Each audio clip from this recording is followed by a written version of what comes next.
सुरू करू। कालच मागच्या आठवड्यामध्ये मुख्यमंत्री साहेबांनी आदरणीय चंद्रकांत दादांना याबाबतच्या सूचना दिल्या आहे की याच जूनमध्ये हे अभियांत्रिकी महाविद्यालय सुरू करण्याचा प्रस्ताव तुम्ही तातडीने मागून घ्या। स्वतः चंद्रकांत दादा पाटील हे दिल्लीला या AICTच्या मंजुरीसाठी जाणार आहेत। मला विश्वास आहे की हे सरकार येणाऱ्या वर्षात आमच्या सोलापूर जिल्ह्याला अभियांत्रिकी महाविद्यालय या ठिकाणी सुरू करून देईल। त्याचबरोबर स्टार्टअप्स युनिफॉर्म महाराष्ट्रामध्ये जवळपास महाराष्ट्र एक नंबर येत असताना माननीय मुख्यमंत्र्यांनी सोलापुरातील उद्योग व्यवसायाला सुद्धा पाठबळ देण्याची गरज आहे। सोलापूरमध्ये मोठ्या प्रमाणात कामगार वर्ग आहे। सोलापूरचा विडी उद्योग अडचणीत येत असल्यामुळे या ठिकाणी मोठ्या प्रमाणात येणाऱ्या काळात महिलांना रोजगार उपलब्ध करून देण्यासाठी त्या ठिकाणी युनिफॉर्मच्या उद्योगावरती अध्यक्ष महोदय काम करण्याची गरज आहे आणि ते हे सरकार या ठिकाणी काम करेल अशी मी आपल्या माध्यमातून अपेक्षा व्यक्त करतो।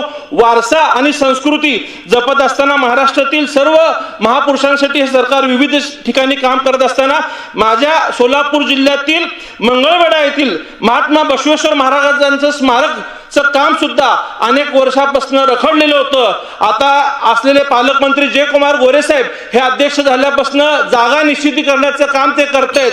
येणाऱ्या काळात लवकरच हे स्मारकाचं काम सुरू होऊन याला भरीव तरतूद व्हावी अशी मी आपल्याला अपेक्षा करतो। माझ्या मतदारसंघातील धर्मवीर संभाजी महाराजांचं जे तलाव आहे त्याचाही जर विकास झाला तर पर्यटनाला एक चांगलं ठिकाण त्या ठिकाणी मिळेल।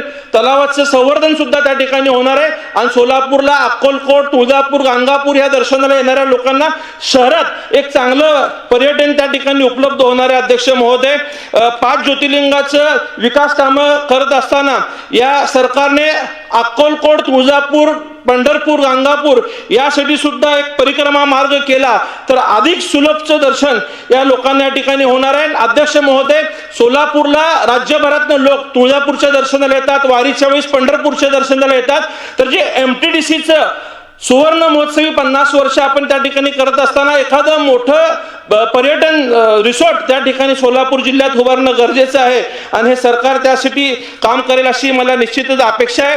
आज विमानसेवेच्या बाबतीत नवी मुंबई आंतरराष्ट्रीय विमानतळाचं काम करत असताना राज्यातील अनेक